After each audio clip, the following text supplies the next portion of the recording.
Now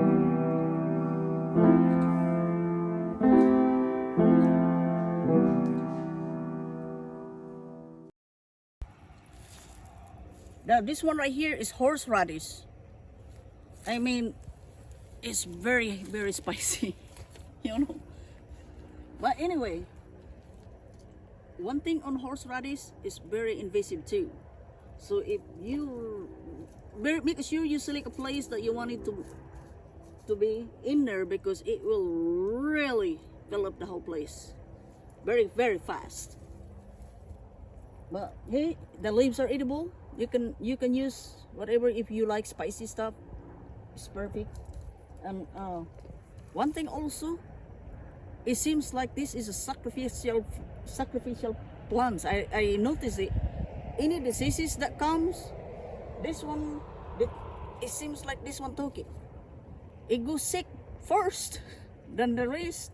But anyway, I just want to have that one because it's a really good addition to your garden. But that's what I said, be careful when you pot it because it's very invasive. It grow no matter what dirt you got, even if just clay completely, no fertilizer. I don't put coffee ground on that one because I know that it will grow on all kinds of soil. So it's really good to have if you want some hot spicy thing.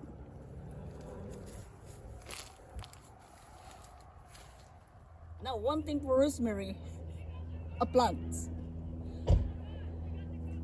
This one you don't need to buy it in the store, okay? You just cut it. If just cut it like that,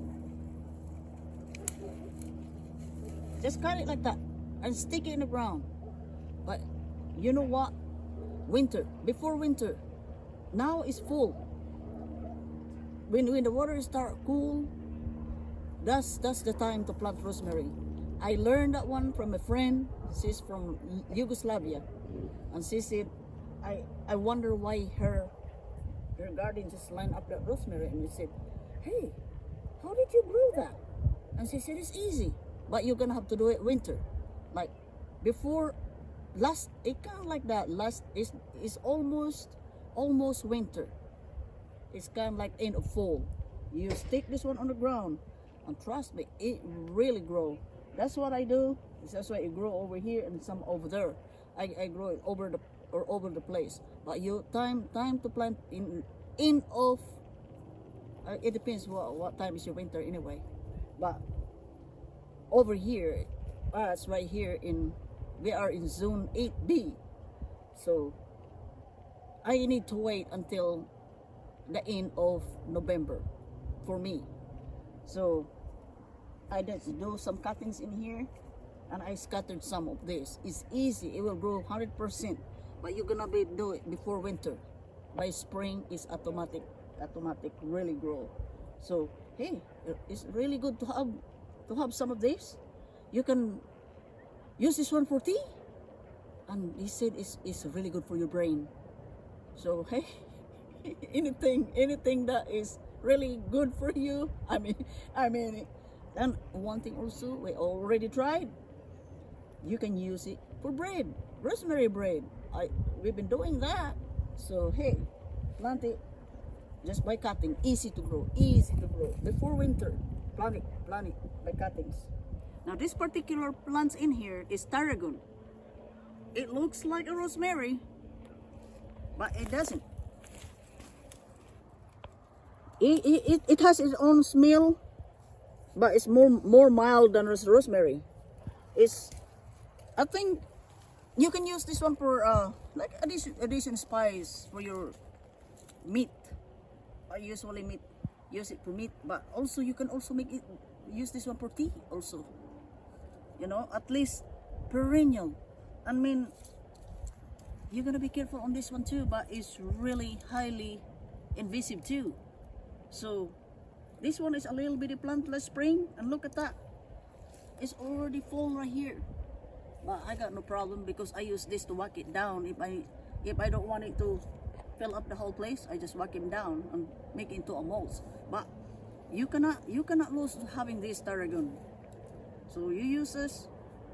We can use dry. We can dry the leaves. That's what we did. We dried the leaves Because we mix some basil, tarragon, and we mix all this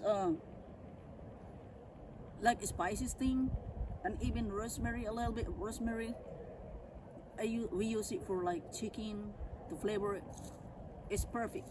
It's really, really perfect that you have available in your yard. You can use it for your cooking, for your meat, especially meat, you know, and use it for tea. So you cannot really lose it. I mean, it's a winner either way. So tarragon is best thing to plant, and it's not picky on soil to me. It's not picky on soil, but I put coffee ground on this one because I want this one to boost up too. I got some in the backyard and some in here, and we always use this one for especially chicken. It's really good to have because it's 100% grow, so you cannot beat that. Over there a while ago, so look what I do on this one. I just put it, just stick it to the ground, just like that. If you can see, say stick it like this much. Stick it this much to the ground like that, this much.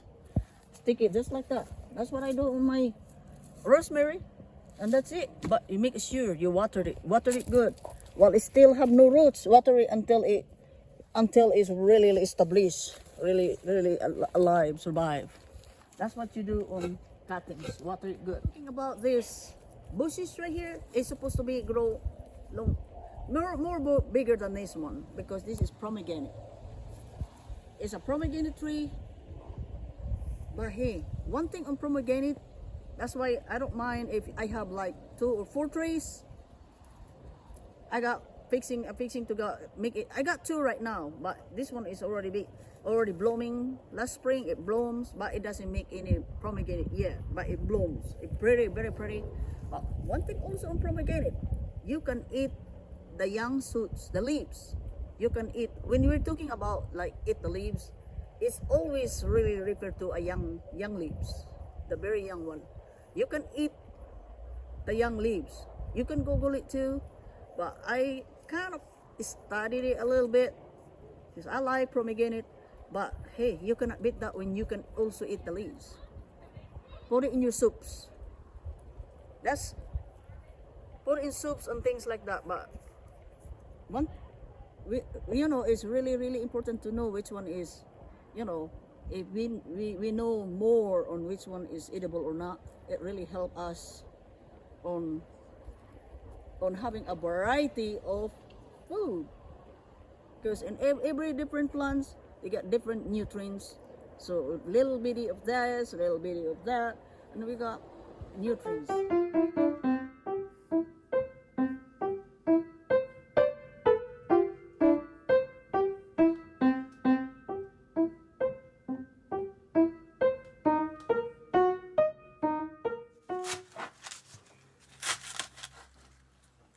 Okay, this one is leeks. It's same thing like I always do in the leeks. See, just clean it up, clean very well. Make sure that underneath right here, there's no wood chips or something, because there's always some coffee ground in there. So dirt, and also you can eat the leaves of leeks. So you just cook everything, cut it all, clean it up, and cut it all. And this is perfect for this one right here for ground beef, and it's perfect to mix with the leeks. It's really good. You can make it into a sandwich or hamburger. You can make it into a hamburger patty if you wanted to. But leeks right now is growing up and it's full time and it's growing up.